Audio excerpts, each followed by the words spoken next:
When God performs a miracle in our life, the miracle is not necessarily about what he did.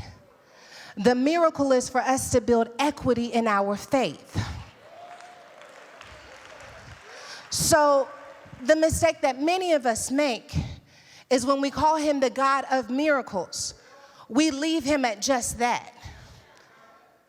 And we start training ourselves to just lust after miracle after miracle after miracle, instead of getting in relationship with God, because the way that he performed the miracle changed the way that we see God, and now he has equity when he asks us to do something that seemed impossible before. I wish I could break this down.